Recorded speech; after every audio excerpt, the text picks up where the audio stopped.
Alright, back again, Luke here. And as you can see in front of me, this is that Sega Lindbergh Red that I had before, and that decided it wasn't going to boot up correctly, had a lot of graphic issues and things like that.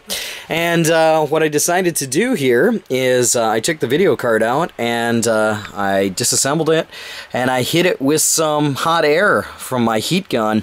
I took off the heatsink on the top here, and I took off the other heatsink on the other side, hit it with the hot air, let it cool down, put some new thermal paste on it, and got it up and running again. One thing you may notice here is that it's got a little bit of a different look. Here is the old fan.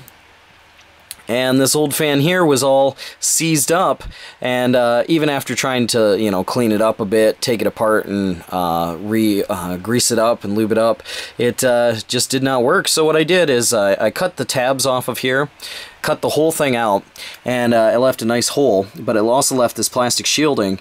And then I took a fan that I had left over from one of my Sega Naomi projects, and I drilled a couple of holes in here. I put some screws with some washers in it, and this thing's elevated. It's kind of raised up here a lot, so this fan fits in there really nice.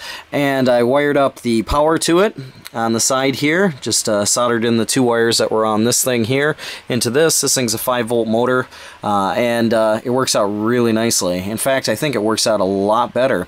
Plus the thickness here, it's still not too bad if I need to put another card slot in here, which I don't think I have to, but even if I did have to, there's clearance. So really nice, really happy about the way that worked out. Just a little bit of modifications here to the case and the plastic to get this fan to work, but yeah, works out pretty well.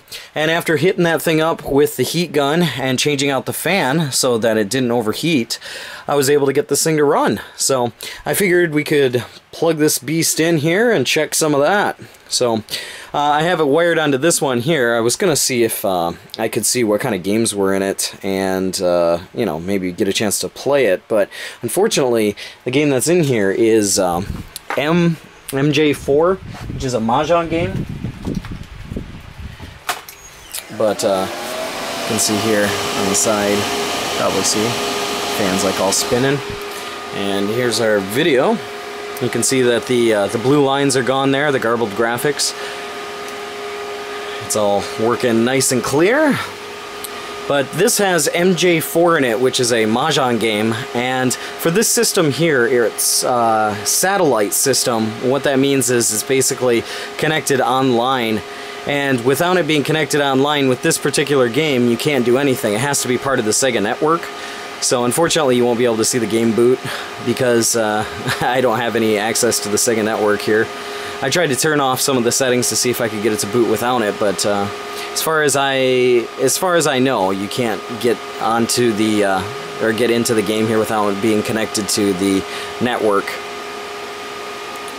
Nonetheless, there you go. There's a Sega Lindbergh Red. It'll say like validating the disk, and it'll go through its tests and check to make sure that everything's okay, and then it'll wait for a connection from the main server, and it'll just sit there, and you can't turn it off. I tried to turn it off, but I couldn't get it to turn off.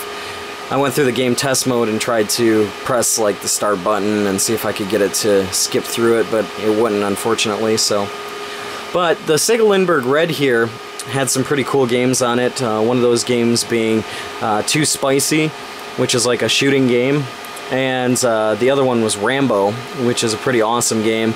Pretty hard to find the disc, and it's kind of expensive if you do find it, but those ones both ran on the Lindbergh Red. Each Lindbergh system, there was a lot of questions about it, but each Lindbergh system color has a specific colored disc that goes with it, and different specifications here. So you can see it's kind of going through its little check here. I'm really glad I was able to get that to work, get that graphics card to work. At first I went over the the GPU and made sure that, or the CPU, made sure that that was okay, but yeah, then decided to go and mess around with the graphics card. But you can see down here, it just says MJ4 Evolution. That's the Mahjong one. This is a Sega Network. and it says DHCP wait, and I think that's waiting for the network connection, but it'll never find a network connection because this thing's not part of the Sega network. So unfortunately this is about as far as it goes. I mean, I can go and check around some of the dips and the different switch settings for it, but it's about as far as it goes for now. But also, a lot of people had mentioned about this system here and why it sounds so loud. Why are the fans running so loud? That's intentional. This system, although it is a PC-based system, it runs like this naturally. And a lot of it's coming from this huge fan in the back here. What this fan is doing is it's providing constant high-speed air just to blow on all the chips on the inside here. And if that thing doesn't stay pretty consistent, this thing would just cook. So it doesn't have its onboard, whatchamacallit, like cooling, like where it speeds the fan up and speeds the lowers it down at certain times. Just keeps it on full speed all the time. So that's why it sounds like a giant vacuum cleaner in here, but I mean, that's part of the hardware. That's the way the hardware was designed, and it is, for the most part, a really good design. It works out really well. This fan as well here, this thing stays on constantly like that.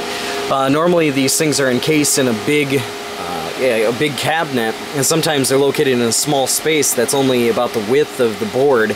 In some of the racing games, they're located just underneath the seat area, and they just have vents on the side here that suck the air up, but these things really get clogged up quickly.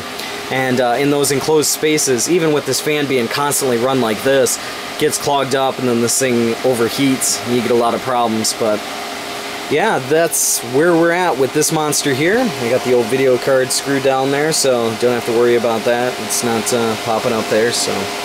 And these ones here are still, you know, they're situated pretty well.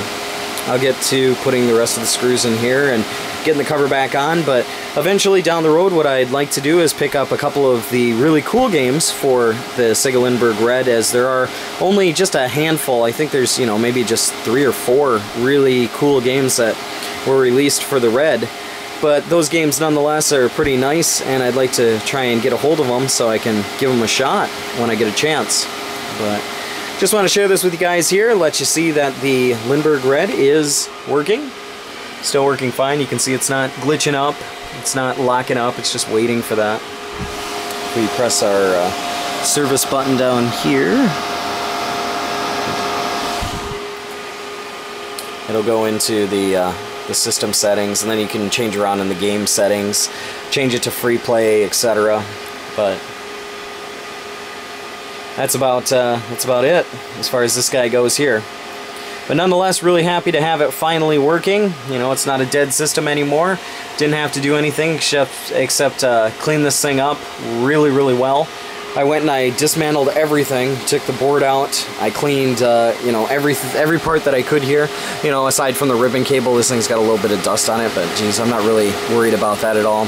Cleaned up the RAM, cleaned up all of the PCI slots, blew these things out to try and make sure that they were all clean. I think that's PCI, maybe it's AGP. I can't remember.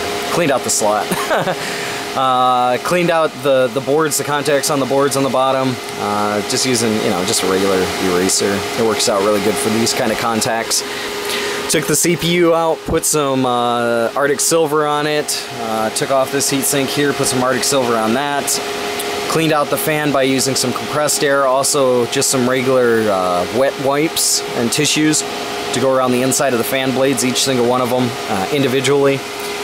And yeah, this is where we're at, you know, got it functioning. So just thought I'd share that with you guys for right now, and it's a good working system, and hopefully we'll get a chance to see it in action with some cool games in the future. But that's about all for me for right now. Like always, I'll put up another video here soon, so thanks for watching. And a huge thanks, before I go here, for everyone who had some suggestions and some tips on this monster here. And a lot of people were really interested about the Linux kernel and how everything works. And there's some really interesting forums that if you guys get a chance you can take a look at and check out and find some more information on the Sega Lindberghs themselves, how they work and how the system is all designed. But yeah, seriously, huge thanks to everyone who had given suggestions, and we got it running. So that's it.